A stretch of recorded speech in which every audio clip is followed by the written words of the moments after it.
हम सब जानते हैं कि हम जिस युग में जी रहे हैं वो है कलयुग, जो कि सभी युगों में सबसे अंतिम और सबसे काला या शापित युग माना गया है। और सभी के अंदर कहीं न कहीं ये जानने की उत्सुकता बनी हुई है कि इस कलयुग का अंत कब और कैसे होगा और सतयुग की स्थापना कैसे होगी।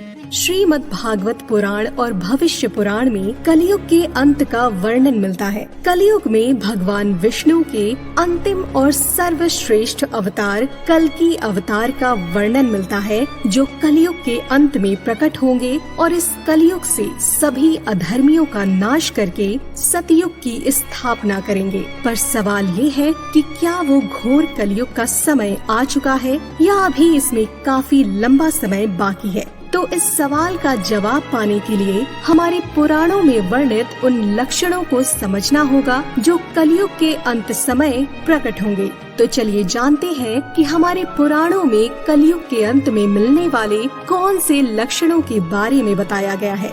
श्रीमद् भागवत के 12 स्कंध में कलयुग के धर्म के अंतर्गत श्री सुखदेव जी परीक्षित जी से कहते हैं, ज्यों ज्यों घोर कलयुग आता जाएगा त्यों त्यों उत्तरोत्तर धर्म, सत्य, पवित्रता, क्षमा, दया, आयु, बल और स्मरण शक्ति का लोप होता जाएगा। कलयुग के अंत में जिस समय कल्कि अवतार अवतरित होंगे उस समय मनुष्य की परम आयु केवल 20 या 30 वर्ष होगी।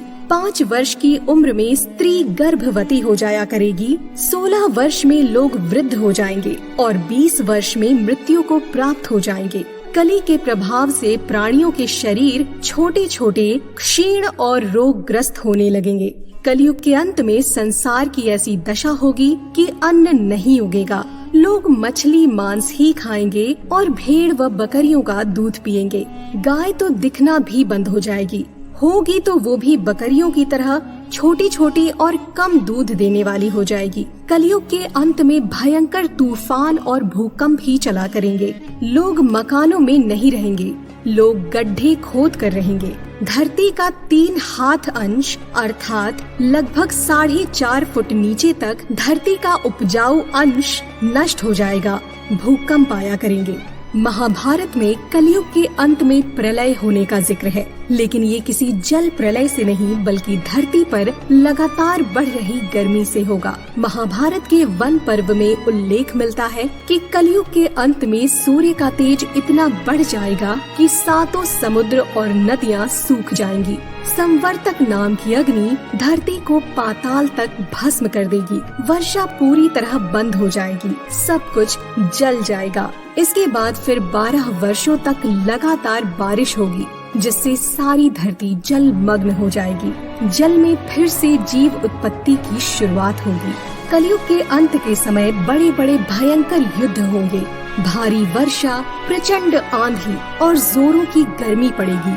लोग खेती काट लेंगे, कपड़े चुरा लेंगे, पानी पीने का सामान और पेटियां भी चुरा ले जाएंगे। चोर अपने ही जैसे चोरों की संपत्ति चुराने लगेंगे।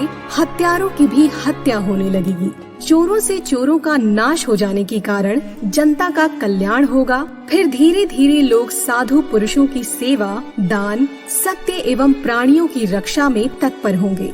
इससे धर्म के एक चरण की स्थापना होगी। उस धर्म से लोगों को कल्याण की प्राप्ति होगी। लोगों के गुणों में परिवर्तन होगा और धर्म से लाभ होने का अनुमान होने लगेगा।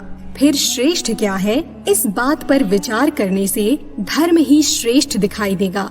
जिस प्रकार क्रमशः धर्म की हानि हुई थी, उसी प्रकार धीरे धीरे प्रजा धर्म की वृद्धि को प्राप्त होगी। इस प्रकार धर्म को पूर्ण रूप से अपना लेने पर सब लोग सतयुग देखेंगे। कमेंट करके बताइए कि आपको क्या लगता है कि क्या कलयुग का अंत आ चुका है या अभी इसमें लंबा समय बाकी है।